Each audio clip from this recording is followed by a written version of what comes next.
আপনি কি জানেন ভগবান শ্রীকৃষ্ণ ১০০টি অপমান সইবার পর কি করেছিলেন? হরে কৃষ্ণ, কৃষ্ণ কথা চ্যানেলে আপনাকে স্বাগতম। জীবনে চলার পথে আমাদের অনেক সময় অন্যের কটু কথা বা অপমানের সম্মুখীন হতে হয়। সেই মুহূর্তে আমাদের রক্ত গরম হয়ে যায়, আমরা প্রতিশোধ নিতে চাই। কিন্তু আপনি কি জানেন ভগবান শ্রীকৃষ্ণ অপমানের জবাব দেওয়ার এক অসাধারণ কৌশল শিখিয়েছেন? আজকের ভিডিওতে আমরা মহাভারত ও শ্রীকৃষ্ণের অমৃতবাণীর আলোকে আলোচনা করেছি। কেউ আপনাকে অপমান করলে আপনার করণীয় কী এবং কিভাবে নিজের মর্যাদা বজায় রাখবেন।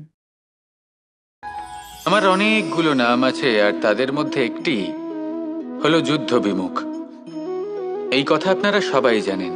দাদাও আমাকে বলেছেন যে তুমি এরকম কিভাবে যুদ্ধক্ষেত্র থেকে মুখ ঘুরিয়ে পালাতে পারো কানাই। দেখুন, যেটা সময়ের দাবি ছিল আমি সেটাই করেছি। যদি আমি রণভূমি ত্যাগ করে না পালাতাম, তাহলে কে জানে কত সৈনিক নিজেদের প্রাণ হারাতেন, কে জানে কতগুলি পরিবার নিজেদের বাঁচার আশা হারাতেন, কে বলতে পারে হয়তো কত প্রাণী এই সংসার ত্যাগ করতেন। আর তাই কখনো কখনো যুদ্ধ বিমুখ হওয়াই শ্রেয়। কখনো জীবনের ক্ষেত্রেও এটা প্রযোজ্য। যদি দূরে চলে গেলে আপনার সম্ভাবনা বৃদ্ধি পায়, তাহলে দূরে চলে যান।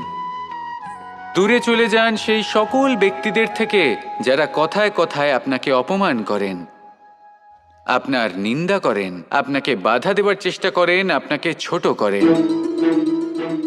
কারণ তাদের সাথে থেকে, সেই সকল ব্যক্তিদের সাথে থাকলে যারা আপনার মূল্য বোঝেন না, আপনি নিজের আত্মসম্মান, নিজের আত্মবিশ্বাস, নিজের ব্যক্তিত্বকে নত করে ফেলবেন।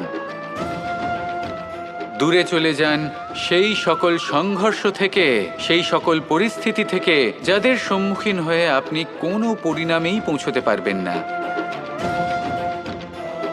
যদি আপনি এইভাবে যুদ্ধ বিমুখ হয়ে উঠতে পারেন, যদি এই প্রবৃত্তি আপনি নিজের মধ্যে জাগ্রত করতে পারেন, তাহলে আপনার সামনে সেই যুদ্ধ চলে আসবে যাতে বিজয় লাভ করে আপনি নিজের অস্তিত্ব খুঁজে পাবেন। আর সেটাই হলো সবথেকে বড় জয়লাভ। আসুন আমার সাথে ভালোবেসে বলুন, রাধা রাধা। মানুষ একটা অত্যন্ত শ্রেষ্ঠ কর্ম করতে পারেন, সেটা হলো ভুলে যেতে পারা। আর সেটা বরদানের চেয়ে কম কিছু নয়। মানুষকে যখন কোনো কারণে নিজের প্রিয়জনদের থেকে দূরে যেতে হয়, তখন মনে দুঃখ জাগ্রত হয়। তিনি সেই দুঃখকে ভুলতে পারেন। কখনো কোনো সম্পর্ক থেকে যদি দুঃখ পেয়ে থাকেন, তখন সেই দুঃখকে ভুলতে পারেন। কিন্তু এই সংসারের প্রত্যেক আবেগ, প্রত্যেক বস্তু ভুলে যাওয়া উচিত নয়। বিশেষ করে আমাদের প্রিয়জন, আমাদের পরিবারের সদস্য। যখন এই সংসার থেকে ওনারা চলে যান, তখন যে সৎকর্ম ওনারা করেছেন, যে প্রেরণা ওনারা আমাদের প্রদান করেছেন, কখনো ভুলে যাওয়া উচিত নয়। যখন আপনি কোনো উঁচু স্থানে পৌঁছে যান, আপনি সাফল্য লাভ করেন, তখন সেই সকল বন্ধুদের ভোলা উচিত নয় যারা আপনার সাথে আরম্ভ থেকে ছিল, যারা সব সময় আপনাকে সাহায্য করেছে। আর সবথেকে গুরুত্বপূর্ণ কথা, আপনার বয়স যতই বৃদ্ধি পাক না কেন, মাতা পিতাকে কখনো ভুলবেন না। আপনি যতই বড় হন না কেন, আপনি তাদের সন্তানই থাকবেন। অভিজ্ঞতার দিক থেকে ওনাদের থেকে ছোটই থাকবেন। তাই সবসময় নিজের মাতা পিতাকে নিজের সাথে রাখুন, কখনো তাদের ভুলবেন না। সেই সকল ব্যক্তিদের ভুলে যাবেন না যারা দুঃখের দিনে আপনার সাথে ছিল, তবেই জীবনে সুখ পাবেন। আসুন আর আমার সাথে ভালোবেসে বলুন, রাধা রাধা। এই সংসারে সব থেকে বড় ব্যক্তি কে? আপনি বলবেন, এ কেমন ধরনের প্রশ্ন? কিন্তু এটা হলো সব থেকে উচিত প্রশ্ন। কেউ এর উত্তর দেবে যে সেই মহাপ্রতাপী রাজা, তিনি হলেন সব থেকে বড় ব্যক্তি, সেই বড় রাজনীতিবিদ, তিনিই সব থেকে বড় ব্যক্তি। আমি আপনাকে জানাই যে সংসারের সব থেকে বড় ব্যক্তি হলেন তিনি, যার সাথে দেখা করলে আপনি নিজেকে ছোট মনে করবেন না। কোনো ব্যক্তি যিনি সব থেকে বেশি শক্তিশালী, আপনি যদি তার সামনে যান, তাহলে উনি আপনার অন্তরের শক্তিকে বাইরে বের করে আনবে। আপনার অন্তরে লুকিয়ে থাকা শক্তিকে জাগ্রত করতে প্রেরণা প্রদান করবে। তিনি হলেন বড় ব্যক্তি, তিনি হলেন মহান ব্যক্তি। তিনি নন যিনি নিজের বল এবং ঐশ্বর্য দ্বারা আপনাকে তার সামনে ছোট প্রমাণ করবেন। এবং সেই জন্য মহাদেব আমার আরাধ্য হলেন আমার খুব প্রিয়। কারণ রাজা হোক বা ফকির, কেউ যদি ওনার সামনে যান তাহলে সে নিজেকে ছোট মনে করেন না। আপনিও যদি জীবনে অনেক বড় হতে চান তাহলে কাউকে কখনো নিজেকে ছোট মনে করতে দেবেন না। তার অন্তরে বড় হয়ে ওঠার প্রেরণা প্রদান করুন। আসুন আমার সাথে ভালোবেসে বলুন, রাধা রাধা। এই সংসারের একটা নিয়ম আছে, বা বলতে পারেন লোকে তাই বলে, যে শক্তিশালী হয় সে শক্তিহীনকে নত করে দেয়। এমনটাই হয়, তাই না? আবশ্যক নয়। কখনো কখনো এমনও হয় একজন অসমর্থ ব্যক্তি সমর্থ ব্যক্তিকে নত করে দেন। এটা সম্ভব, এও হতে পারে। আর এটা তখন হতে পারে যখন তার মধ্যে ভালোবাসার শক্তি থাকে। ভালোবাসার শক্তি এই সংসারে সবথেকে বড় শক্তি হয়। এই ভালোবাসার শক্তি দ্বারাই নির্ধন সুদামা আমাকে দিয়ে নিজের পা ধুইয়ে নিল, কিছু না বলেই, কিছু না চেয়েই। এই কর্মের আধার ছিল শুধুমাত্র ভালোবাসা। খুব শক্তিশালী হয় এই ভালোবাসা। ভালোবাসার শক্তি দ্বারাই আপনি হিমালয় পর্বতকে নত করতে পারেন, তাহলে কি অসম্ভব হতে পারে? এই ভালোবাসার শক্তির সঞ্চার করুন, আর এই ভালোবাসার সাথেই বলুন, রাধা রাধা। মানুষের জীবনে স্বচ্ছতার একটা আলাদা গুরুত্ব আছে। যদি আপনি নিজেকে স্বচ্ছ রাখেন তাহলে আপনার নিজেরও ভালো লাগবে, সামনের ব্যক্তিরও ভালো লাগবে, একটা অন্যরকম প্রভাব পড়বে। কিন্তু একজন শ্রেষ্ঠ ব্যক্তি কিভাবে হয়ে ওঠা সম্ভব? যার মধ্যে গুণ আছে, শিক্ষা আছে, শুভ চেতনা আছে, যিনি সৎকর্ম করেন। কিভাবে হব সেই ব্যক্তি যার মধ্যে জ্ঞান আছে? শুধুমাত্র স্বচ্ছ থাকলে তো তা হওয়া সম্ভব নয়। প্রথমে আপনাকে বুঝতে হবে যে মানুষের মধ্যে 4টি মূল তত্ত্ব আছে। প্রথম হলো তার শরীর, যার দ্বারা উনি যে কোনো কর্ম করে থাকেন। দ্বিতীয় তত্ত্ব হলো তার মন, যার দ্বারা কোনো কর্ম করার জন্য সে নিজেকে প্রেরণা দিতে থাকে। তৃতীয় তত্ত্ব হলো বুদ্ধি, যে কর্ম আমরা করতে চাই, যে লক্ষ্যে আমরা পৌঁছতে চাই, সেটা আমরা কিভাবে কোন পথে করব সেটা স্থির করা যায় বুদ্ধি দিয়ে। আর চতুর্থ তত্ত্ব হলো আত্মা। আত্মা হলো এমন এক তত্ত্ব যার কোনো সমাপ্তি নেই। আত্মা হলো অজয়। কিন্তু এরও শুদ্ধিকরণের প্রয়োজন হয়। এই 4টি তত্ত্বের শুদ্ধিকরণ করতে থাকুন, এদের নির্মল রাখুন, শুদ্ধ রাখুন। এবং এটা কিভাবে হবে? শুভ চেতনা দ্বারা, জ্ঞানের দ্বারা, এবং সবথেকে বেশি গুরুত্বপূর্ণ প্রেমের দ্বারা। আসুন আমার সাথে ভালোবেসে বলুন, রাধা রাধা।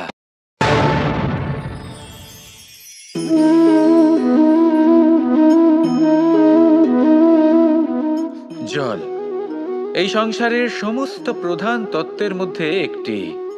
এই জল যে কোনো জ্বালা দূর করে, আগুনকে নিভিয়ে দেওয়ার ক্ষমতা রাখে, অবিরল অবিচল ভাবে প্রবাহিত হতে পারে, একে কেউ বাধা দিতে পারে না। এর পথে বাধা সৃষ্টি করলে নিজের পথ নিজেই খুঁজে নেবে, বা সে নিজেই নিজের পথ বানিয়ে নেবে, কিন্তু কখনো থামবে না। এই জল হলো মহান, আর এর একটা মহান গুণ আছে, এর নিজস্ব কোনো রং নেই। কিন্তু যখন মেঘ থেকে বৃষ্টিরূপে পৃথিবীতে ঝরে পড়ে, তখন সমস্ত সংসারকে রঙিন করে তোলে। যেখানে খরা হয়েছে সেখানে শ্যামল করে তোলে। যে স্থান শ্যামল সেখানে ভিন্ন ভিন্ন প্রকারের পুষ্প ফুটিয়ে তোলে। এই জল, এই জলের মতন আমাদের হতে হবে। ওর যেমন কোনো রং নেই, আমাদেরও যেন কোনো অহংকার না থাকে। শুধু কর্মের এই ধারাতে বইতে থাকুন, এই সংসারের মঙ্গল করতে থাকুন, শ্রেষ্ঠ কর্ম করতে থাকুন। এই সংসারকে এটা বলার কোনো প্রয়োজন নেই যে আপনি কে। আপনি যদি কর্ম করতে থাকেন তাহলে এই সংসার নিজে থেকেই আপনার মূল্য জানতে পারবে। আর তখন এই মন প্রসন্ন হয়ে বলবে, রাধা রাধা। একদিকে হলো আঙুর আর অন্যদিকে কিশমিশ। দেখতে গেলে এই দুটোই সবারই খুব প্রিয়, শিশু হোক, যুবক হোক বা কোনো বৃদ্ধ ব্যক্তিই হোক না কেন। আর দেখতে গেলে এই কিশমিশ এটা আঙুর থেকেই আসে, তারই অন্য একটি রূপ। কিন্তু কখনো হাটে যান আর গিয়ে জিজ্ঞেস করুন যে এই কিশমিশ আর আঙুর এই দুইয়ের মধ্যে অধিক মূল্য কার। আপনিও নিশ্চয়ই জানবেন যে কিশমিশের মূল্য আঙুরের থেকে অনেক গুণ বেশি। এবার এরকম কেন হয়? এর পেছনে কি কারণ থাকতে পারে? একদিকে হলো সেই আঙুর যা টাটকা অবস্থায় গাছ থেকে পেড়ে খাওয়া যায়, আর অন্যদিকে হলো কিশমিশ যাকে মাসের পর মাস রোদে ফেলে রাখা হয়।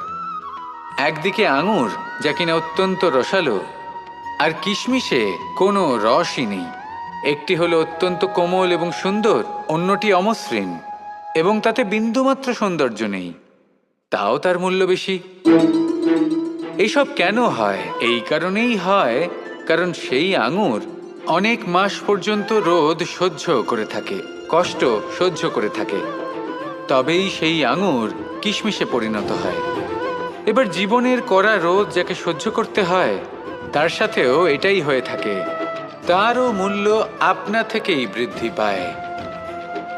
আপনার জীবনে আপনার গুণ, আপনার প্রতিভা তা অত্যন্ত গুরুত্বপূর্ণ। কিন্তু যখন আপনি অভিজ্ঞতা লাভ করেন তখনই সেই অভিজ্ঞতা আপনার গুণ এবং প্রতিভাকে আরও অনেক বেশি শ্রেষ্ঠ করে তোলে। তাই জীবনের কঠোর রোদের মধ্যেও দাঁড়িয়ে থাকাটা শিখে নিন, সাহসের সাথে কঠিন পরিস্থিতির সম্মুখীন হওয়াটা শিখে নিন। ঠিক এইভাবেই অভিজ্ঞতা লাভ করতে হয়, আর এই অভিজ্ঞতা আপনার মূল্য বৃদ্ধি করতেই থাকবে, করতেই থাকবে। আর তখন এই মন প্রসন্ন হয়ে বলবে, রাধা রাধা। আমাদের সকলের জীবনেই দুই ধরনের ব্যক্তি থাকেন, বন্ধু এবং শত্রু। তারা হলেন আমাদের প্রিয় বন্ধু, যারা আমাদের জীবনে সবসময় আমাদের পাশে থাকেন। কখনো কখনো আমরা তাদের জন্য কিছুই করি না, তাও তারা আমাদের আনন্দ প্রদান করেন, ভালোবাসা প্রদান করেন। আর অন্যদিকে থাকে আমাদের শত্রু। দেখতে গেলে যখন আমরা জন্ম নিই তখন কিন্তু আমাদের কোনো বন্ধু থাকে না, আমাদের কোনো শত্রুও থাকে না। কিন্তু যত ধীরে ধীরে আমরা জীবনে এগোতে থাকি, আমাদের বয়স বাড়তে থাকে, তখন আমাদের বন্ধু আর শত্রু এই দুইয়ের সংখ্যা বাড়তে থাকে। আর সেই সব কিছু নির্ভর করছে আমাদের কথার ওপর এবং আমাদের ব্যবহারের ওপর। এবারে আপনি যদি কোনো ব্যক্তিকে স্বাগত জানান উদার চিত্তে, ভালোবেসে, তাহলে সেই ব্যক্তি আপনার বন্ধু হবেই হবে। কিন্তু যদি আপনি নিজে হাতে কাউকে সামনে অগ্রসর হতে বাধা দেন, বিনা কারণে তার সাথে খারাপ ব্যবহার করেন, তাহলে তার মনে শত্রুতার বোধ অবশ্যই জেগে উঠবে। আর রইল বিষয় কথার, যদি আপনার কথা মধুর হয় তাহলে সবাইকে আপনি আপন করে নিতে পারবেন। এই কথাই যদি কটু হয় তাহলে আপনার আপনজনেরাও দূরে চলে যেতে পারে। তাই নিজের কথার ওপর সংযম রাখুন এবং নিজের আচরণ উদার করে তুলুন। জীবনে সুখই সুখ থাকবে। আসুন আমার সাথে ভালোবেসে বলুন, রাধা রাধা। এই সংসারে যখনই কোনো সমস্যা আসে তখন আমরা আমাদের সব থেকে বড় সম্বলের কাছে আশ্রয় খুঁজি, তা হলো আমাদের বিশ্বাস। এবার প্রশ্ন হলো এটাই যে এই বিশ্বাস কার ওপর করা যেতে পারে? পরিবারের ওপর, বন্ধুর ওপর, নাকি তাদের ওপর বিশ্বাস করা উচিত যাদেরকে আমরা কখনো সঙ্গ দিয়েছি? দেখুন, এই সংসারে বিপদের সম্মুখীন হলে কে আপনাকে সাহায্য করবে সেটা নির্বাচন করা আপনার হাতে নেই। সেটা সেই সকল ব্যক্তির উপর নির্ভরশীল যে তারা আপনাকে সাহায্য করবে নাকি করবে না। অর্থাৎ যখনই কোনো বিপদ আসে সর্বপ্রথম তার সম্মুখীন আমাদের নিজেকেই হতে হয়, আর তার জন্য প্রস্তুত থাকা প্রয়োজনীয়। সেই শক্তি, সেই সাহস অর্জন করা প্রয়োজনীয়। দেখুন, যখনই অন্ধকার আসে তখন সবার আগে কে আপনাকে ত্যাগ করে চলে যায়? আপনার নিজেরই ছায়া। এই অন্ধকারের সম্মুখীন হতে হয় অন্তরের প্রদীপের দ্বারা, অন্তরের আত্মা দ্বারা।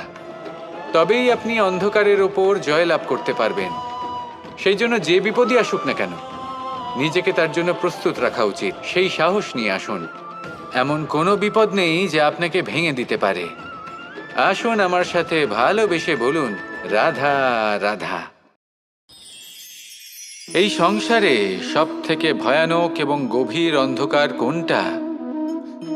সেটা যখন মেঘ সূর্যকে ঢেকে দেয় এবং সংসার অন্ধকারাচ্ছন্ন হয়ে ওঠে, নাকি তখন যখন সূর্যাস্তের সময় ঘনিয়ে আসে, সূর্য ঢলে যায় এবং এই সংসারে অন্ধকার ছেয়ে যায়, নাকি সেই অমাবস্যার রাত্রি যখন চতুর্দিকে ঘন অন্ধকার থাকে এবং চন্দ্রমার প্রকাশ কোথাও থাকে না? না, এই সংসারে সব থেকে বেশি ভয়ানক অন্ধকার হলো মানসিকতার অন্ধকার। মানসিকতা খুব গভীর একটা বিষয়। এই মানসিকতাই সত্যের রূপ ধারণ করে এবং আমাদের এই মানসিকতা এবং বিবেকে একটা সূর্য থাকে। যদি আমরা এটা জীবন থেকে বের করে ফেলি, তাহলে নিরাশা, হতাশা, অসফলতা এর এমন এক ঘন অন্ধকারে আমরা ফেসে যাব যে তার থেকে বাইরে বের হওয়া প্রায় অসম্ভব ব্যাপার হয়ে দাঁড়াবে। বড়ই কঠিন হয় সেই সময়। সেই জন্য ইতিবাচক মনোভাব থাকা খুব প্রয়োজনীয়। এটা ভাববেন না যে এটা আমার সাথে কেন হলো, এই সমস্যা কেন এলো, ওই ব্যক্তি আমার সাথে এটা কেন করলেন। এটা ভাবুন যে আমি জীবনে যে পরিস্থিতিতে দাঁড়িয়ে আছি তার থেকে আমি ঠিক কিভাবে বাইরে বেরোতে পারবো। যতই ঘন অন্ধকার থাকুক না কেন, খুব ছোট একটা প্রদীপের প্রকাশ আমাদের পথপ্রদর্শক হয়ে দাঁড়াতে পারে। আর আমাদের জীবনে এই ছোট্ট একটা প্রকাশ হলো আশা। এই আশার একটি কিরণ আমাদের অত্যন্ত গাঢ় অন্ধকারেও পথ দেখাতে পারে। তাই এই আশাকে সবসময় মনে প্রজ্বলিত করে রাখুন। গাঢ় থেকে গাঢ় অন্ধকারের সাথে, কঠিন থেকে কঠিনতর সমস্যার সাথে লড়াই করুন, সামনে এগিয়ে চলুন আর আমার সাথে ভালোবেসে বলুন, রাধা রাধা। শত্রুতা। একজন মানুষ অন্য মানুষের সাথে শত্রুতা করে বসেন। দুজন ঘনিষ্ঠ বন্ধু, এমনও এক সময় আসতে পারে যখন এনারা একে অপরের শত্রু হয়ে ওঠেন। এর অনেকগুলো কারণ হতে পারে, কিন্তু মূল কারণ হলো আলোচনা। আগে হ্যাঁ, আপনি যদি কারোর বিষয়ে আলোচনা করেন তাহলে সে আপনার শত্রু হয়ে যেতে পারে। এবার মনে একটা প্রশ্ন আসতে পারে যে এটা কিভাবে সম্ভব হতে পারে? আলোচনা, এটা তো অত্যন্ত জরুরি। যদি আমি নিজের বন্ধুর খারাপ কাজের বিষয়ে আলোচনাই না করি তাহলে সে শুধরবে কি করে? এ কথা সত্যি যে আলোচনা আবশ্যক, কিন্তু তার থেকেও বেশি গুরুত্বপূর্ণ এবং আবশ্যক হলো আপনার এই সিদ্ধান্ত এটাই যে আপনার এই আলোচনা কোন স্থানে করবেন। যদি এটা সবার সামনে করবেন ভাবেন, তাহলে তা অপমানও হয়ে যেতে পারে। যদি এটা আলাদাভাবে করেন তাহলে তা পরামর্শ হয়ে যায়। অপমান কেউ স্বীকার করতে পারেন না, কিন্তু পরামর্শ সকলের ভালো লাগে। তাহলে যদি আপন কারোর জন্য ভালো কিছু চান, কাউকে শুধরে দিতে চান, আর আপনার মনে হয় আলোচনা আবশ্যক, তাহলে সর্বপ্রথম সময়, পরিস্থিতি আর স্থানের কথা মনে রাখবেন। নয়তো এই আলোচনা আপনাকে খুব ভোগাতে পারে। তাহলে আসুন আমার সাথে ভালোবেসে বলুন, রাধা রাধা। আপনার জীবনেও কি সমস্যা রয়েছে? অবশ্যই থাকবে। প্রত্যেকের জীবনেই সমস্যা থাকে। প্রত্যেক মানুষ জিজ্ঞাসাও করেন যে এই সমস্যা আসলে কি আর কেন আসে জীবনে।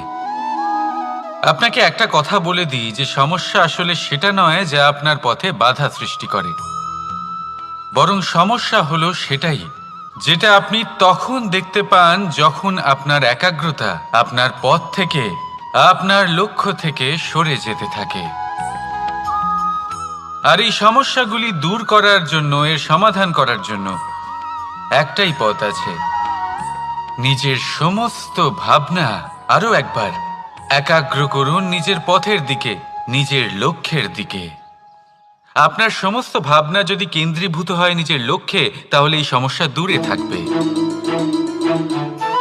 যদি এরকম না হয়, যদি আপনার মন একটু অন্যদিকে চলে যায়, তাহলে এই সমস্ত সমস্যা আবার সামনে চলে আসে আর বাড়তেও থাকে। দেখুন, যেখানে আপনার লক্ষ্য রয়েছে, বান যদি সেখানেই চালাতে হয়, তাহলে দৃষ্টি তো সেদিকেই রাখতে হবে।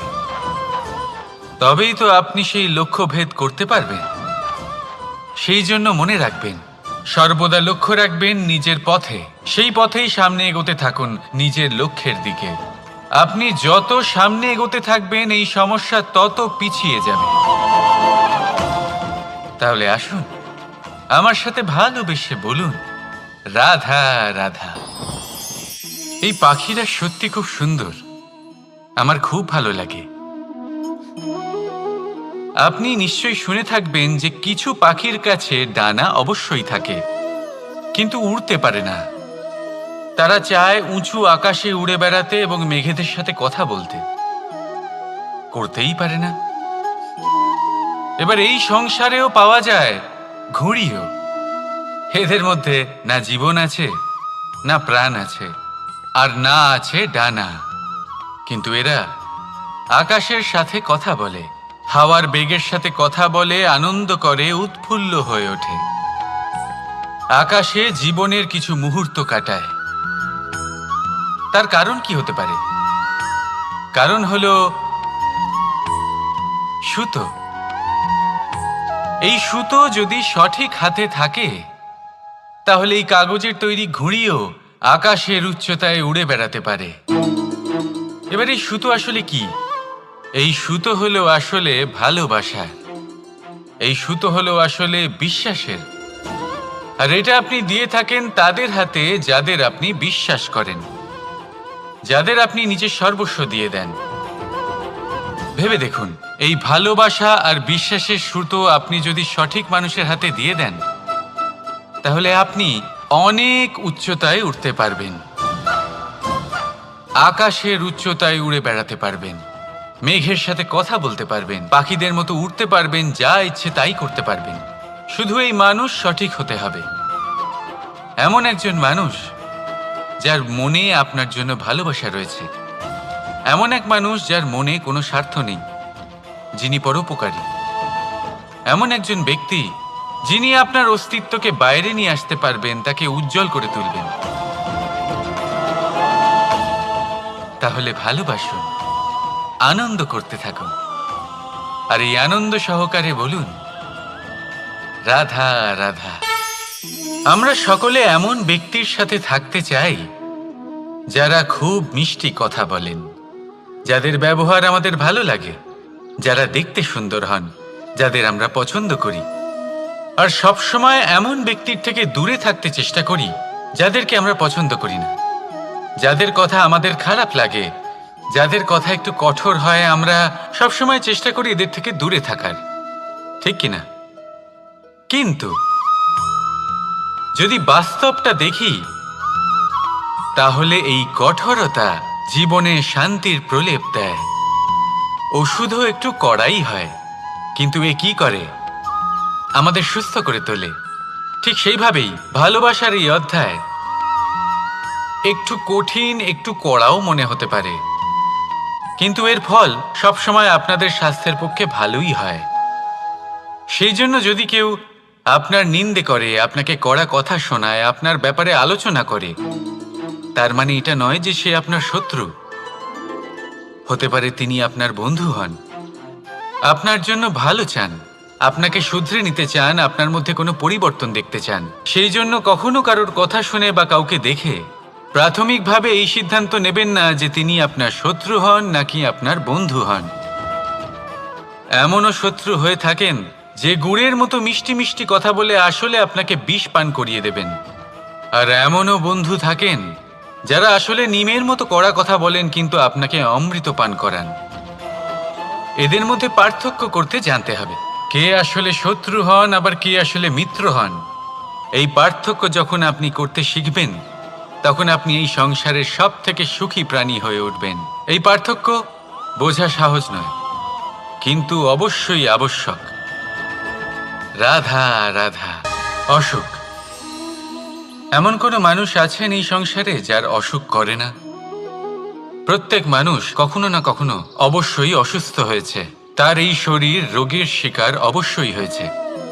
এবারে দেখুন, এই রোগ আসে আবার এই রোগ চলেও যায়, কিন্তু সেই রোগ আমাদের কষ্ট দিতে কেন সক্ষম হয়? কারণ হলো স্বচ্ছতা। যদি এই স্বচ্ছতা শরীরে না থাকে তাহলে মানুষকে শারীরিক কষ্ট পেতেই হবে। ঠিক সেইভাবেই অত্যন্ত প্রয়োজনীয় হলো এই স্বচ্ছতা যেন মনেও থাকে। যদি এই স্বচ্ছতা মনে না থাকে তাহলে মানুষ চারিত্রিকভাবে কষ্ট সহ্য করেন। এবারে নিবারণ কি হতে পারে? বড়ই সহজ এর উপশম। যদি রোগ শরীরে হয় তাহলে সর্বপ্রথম স্বচ্ছতা বজায় রাখতে শিখুন, এই শরীরকে পরিষ্কার রাখতে শিখুন। বিচক্ষণতার সাথে এই রোগের সম্মুখীন হন, ভয় পাওয়ার কোনো দরকার নেই। ব্যায়াম করতে থাকুন, সব ঠিক হয়ে যাবে। সেইভাবেই যদি এই অসুখ মনে হয় তাহলে কি করা যায়?